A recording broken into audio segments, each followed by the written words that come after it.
Hello friends, welcome back to my YouTube channel motivation inspiring dreams. Notes बनाना किसी भी subject के लिए बहुत ज़रूरी होता है, चाहे वो एनसीईआरटी का हो या फिर यूपीएससी का। अगर आप भी सोच रहे हैं कि नोट्स कैसे बनाएं तो इस वीडियो को एंड तक देखना। इसमें मैंने आपको नोट्स बनाने की विधि और उसके फ़ायदे भी बताए हैं। अगर आप भी अपने एग्ज़ाम में अच्छे मार्क्स लाना चाहते हो तो इस वीडियो को अंत तक देखना। अब हम बात कर लेते हैं कि नोट्स बनाना क्यों ज़रूरी है। देखो दोस्तों, जब एग्ज़ाम का टाइम आता है तो उतना टाइम नहीं रहता कि आप बुक्स को पढ़ो। उस टाइम में अगर आपके पास एक अच्छे शॉर्ट नोट होंगे तो आप एग्ज़ाम में अच्छे मार्क्स ला सकोगे। हमारे द्वारा बनाए गए नोट्स हमारे ज़िंदगी भर काम आएंगे। इसी वजह से आपको नोट्स ज़रूर बनाने चाहिए ताकि आप बाद में उसका रिवीजन कर सकें। अब हम नोट्स बनाने के फ़ायदे के बारे में जान लेते हैं। अब तो आप जान ही गए होंगे कि नोट्स बनाने के क्या फ़ायदे होते हैं। किसी की तैयारी कर रहे हैं या फिर किसी बोर्ड एग्जाम की तैयारी कर रहे हैं, हर जगह आपको नोट्स बनाने के फ़ायदे दिख जाएंगे। फिर भी यहाँ पर मैं कुछ ऐसे फ़ायदे बता रहा हूँ जिससे आपका भी इंटरेस्ट नोट्स बनाने में बढ़ जाएगा।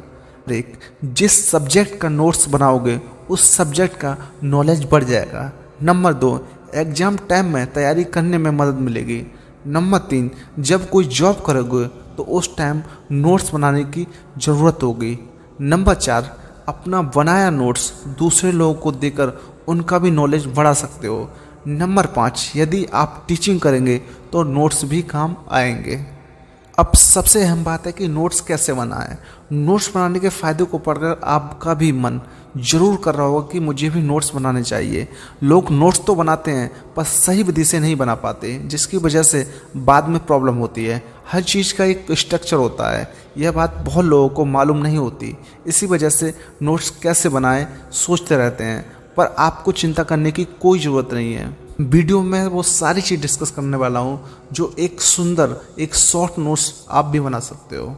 नंबर 1, चैप्टर को अच्छे से समझें। हाँ दोस्तों, किसी भी नोट्स को तैयार करने से पहले उस सब्जेक्ट की थोड़ी बहुत आपको जानकारी होनी चाहिए। इसलिए पहले आपको चैप्टर को अच्छे से पढ़ लेना चाहिए।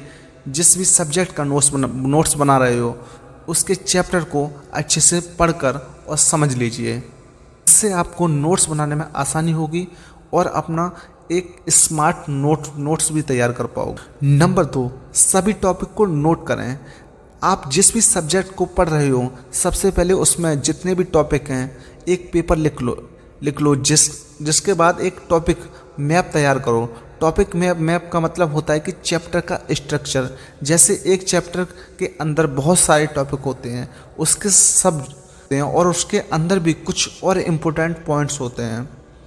आप उन सारे टॉपिक को स्ट्रक्चर वाइज सजा कर लिखना है। एक टॉपिक के अंदर बहुत सारे टॉपिक को रखना है, उसके नीचे इम्पोर्टेंट पॉइंट लिखने हैं जिससे आप बाद में भी कभी भी देखें तो उससे अच्छे से समझ सकें।